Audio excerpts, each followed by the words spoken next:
ಈ ಕೃಷಿ ಹೊಂಡ ಕೃಷಿ ಭಾಗ್ಯ ಯೋಜನೆನ ನಾವು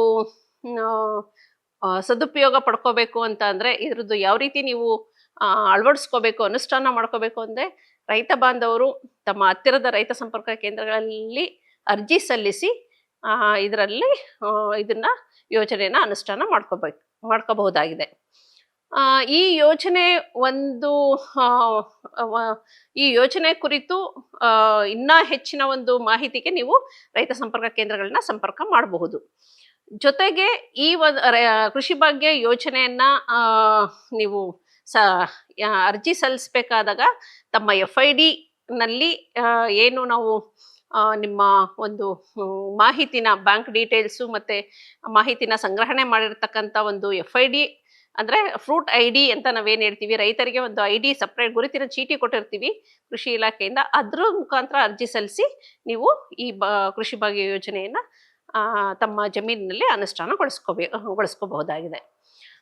ಇದಕ್ಕೆ ಕೃಷಿ ಭಾಗ್ಯ ಯೋಜನೆ ಅಡಿಯಲ್ಲಿ ಈ 6 ಘಟಕಗಳು ಏನು ಪ್ಯಾಕೇಜ್ ರೂಪದಲ್ಲಿ ನಾವು ನಿಮ್ಗೆ ರೈತರಿಗೆ ಕೊಡ್ತಾ ಇದ್ದೀವಿ. ಇದಕ್ಕೆ ಸಹಾಯಧನ ಅಂತ ಪರಿಗಣಿಸಿದಾಗ 80% ಅಷ್ಟು ನಿಮ್ಗೆ ಸಹಾಯಧನ ಇದೆ.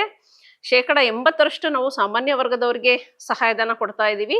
ಮತ್ತೆ ಪರಿಶಿಷ್ಟ ಜಾತಿ ಮತ್ತು ಪರಿಶಿಷ್ಟ ಪಂಗಡದ ವರ್ಗದವರಿಗೆ 90% ಸಹಾಯಧನನ ಒದಗಿಸ್ಕೊಡ್ತಾ ಇದ್ದೀವಿ.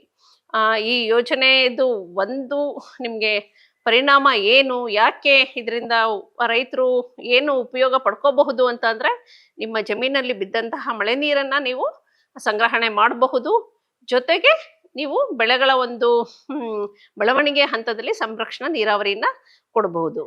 ಕೃಷಿ ಹೊಂಡ ತಮ್ಗೆಲ್ರಿಗೂ ಗೊತ್ತಿದ್ದಂಗೆ ಕರ್ನಾಟಕ ರಾಜ್ಯದಲ್ಲಿ ನಾವು 2-3 ಸಾರಿ ಒಳ್ಳೆ ಮಳೆನ ನಿರೀಕ್ಷಣೆ ಮಾಡ್ತಾ ಇರ್ತೀವಿ.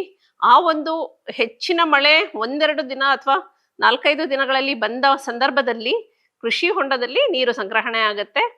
ಒಂದು ಕೃಷಿ ಹೊಂಡ ತುಂಬಿದ್ರೆ ಅಂದಾಜು 2.5 ಲಕ್ಷ ಲೀಟರ್ ಅಷ್ಟು ನೀರು ಸಂಗ್ರಹಣೆ ಆಗಿರೋ ರೀತಿ ನಿಮ್ಗೆ ಇರುತ್ತೆ. ಈ 2.5 ಲಕ್ಷ ಲೀಟರ್ನ ನೀವು ರಕ್ಷಣಾತ್ಮಕ ನೀರಾವರಿಯಾಗಿ ಉಪಯೋಗಿಸಿದ್ರೆ ಬೆಳೆ ಉತ್ಪಾದಕತೆ 10-15% ಅಷ್ಟು ನಿಮ್ಗೆ ಜಾಸ್ತಿ ಆಗತ್ತೆ ಅನ್ನೋ ಒಂದು ಪರಿಣಾಮವನ್ನ ಇಟ್ಕೊಂಡು ಈ ಯೋಜನೆಯನ್ನ ಅನುಷ್ಠಾನ ಮಾಡ್ತಾ ಇದ್ದೀವಿ.